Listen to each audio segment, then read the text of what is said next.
বাড়িতে বানানো তরকা কি আর হোটেল বা ধাবার মতো হয়? হ্যাঁ, হয় হয়। এইভাবে একবার বানিয়েই দেখো না, রাস্তার ধারে যে ছোট ছোট ধাবাগুলো থাকে ঠিক তার মতো টেস্ট আসবে, গ্যারান্টি দিচ্ছি আমি। তো চলো ঝটপট রেসিপি শেয়ার করি। আগের দিন রাতে তরকার ডালটা ভিজিয়ে রেখেছিলাম।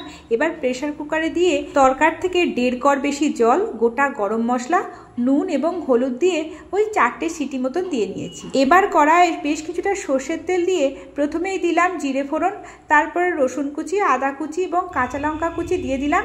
একটু ভেজে নিতে হবে যতক্ষণ না সুন্দর গন্ধ বেরোয়। এবার বেশ বড় সাইজে একটা পেঁয়াজ কুচি একটু ভেজে নিয়ে গোটা একটা টমেটো কুচি দিয়ে দিয়েছি। সব কিছুকে ভালো মতন ভেজে বেশ কিছুটা নরম হয়ে এলে কিছু বেসিক মশলা দিয়ে দেবো, যেমন পরিমাণ মতন হলুদ, 1/2 চামচ জিরে গুঁড়ো, ধনে গুঁড়ো এবং লাল লঙ্কার গুঁড়ো। এবার সব কিছুকে ভালো করে মিশিয়ে মশলাটা বেশ ভালো করে কষা হলে মশলাগুলোকে চারিদিকে সরিয়ে মাঝখানে তেল জড়ো করে 2টো ডিম দিয়ে দিলাম। পরিমাণ মতন লবণ এবং গোলমরিচ দিয়ে খুব ভালো করে সব মশলার সাথে ডিমগুলো ভাজতে হবে যতক্ষণ না একদম ঝুরঝুরে হয়ে তেল সরে আসে। সম্পূর্ণ তেল রিলিজ করে দিলে সেদ্ধ করা তরকার ডাল দিলাম।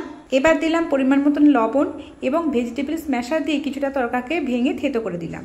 সবার শেষে ভালো করে ফুটে আসলে দিলাম গরম মশলার গুঁড়ো এবং কসুরি মেথি।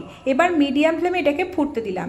অন্যদিকে একটা তড়কা বা ফোড়ন রেডি করে নেব, যার জন্য 1 চামচ ঘিতে কিছুটা রসুন কুচি এবং লাল লঙ্কার গুঁড়ো দিয়ে ভালো করে ভেজে সেই ফোড়নটায় তরকার মধ্যে দিয়ে দিলাম। দিয়ে একটু ফুটিয়ে ওপর থেকে ধনেপাতা কুচি দিলেই রেডি আমাদের একদম ধাবা স্টাইল তরকা। পেঁয়াজ, কাঁচা লঙ্কা ও আচার সহ গরম গরম রুটির সাথে সার্ভ করো। অবশ্যই বানিও কিন্তু।